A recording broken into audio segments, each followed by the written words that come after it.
इब्तिदा करता हूँ अल्लाह ताला के बाबरकत नाम से, जो दिलों के भेद खूब जानता है, देखती आंखों सुनते कानों। आप सबको डॉक्टर राशिद नवीद और पूरी टीम की तरफ से अस्सलामु अलैकुम। प्रोग्राम शुरू करने तो पहले मेरी एक अपील है सारे दोस्तों कि खुशी का वेला है, कोई टिकट नहीं, कोई गल नहीं, कोई बात नहीं। इस तरह बिल्कुल ज़ौक़ और शौक नाल बह के ये चंद लम्हे ने तुसीं गुजारने ने और साकब की शादी है तो असी सारे खुशी के शरीक होए हैं। तो मैं सारे दोस्तों आने वालों का तहे दिल तो शुक्रगुजार हाँ। शायद लिखता आ कहता कि रे रब की तारीफ जे ना मतलूब होंदी, रे रब की तारीफ जे ना मतलूब होंदी ते कादी लोड़ सी फिर सावां दी। जे अडारियां दे नाल पैंडे मुक जांदे ते केड़ी लोड़ सी फिर रावां दी।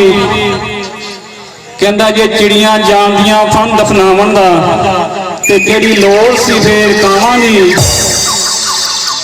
शीन शरीक जे बन जांदे दवार अगे दुश्मन ते केड़ी लोड़ सी फिर भरावां दी। जे मावां जे मासियां मावां बन जांदियां राशिद ते केड़ी लोड़ सी फिर मावां दी। ते मैं पुरजोर तालियां देने की अपील करता सारे दोस्तों और इस प्रोग्राम के मेन फनकार गुलकार मोहम्मद सईद आजिज नूं स्टेज ते आउण दी दावत दिंदा। उस तो पहले कि उस स्टेज ते आउण उन्हां दी नज़र एक शेर कहंदा कि कहंदा सी विछड़ के दोवें मर जावांगे, कहंदा सी विछड़ के दोवें मर जावांगे पर होया नहीं। कोई चंगा भला फिरदा ते मैं भी कला मोया नहीं। जे ओदे होठ भी हसरों बाज नहीं आए ते दिल मेरा भी कदे हुण रोया नहीं।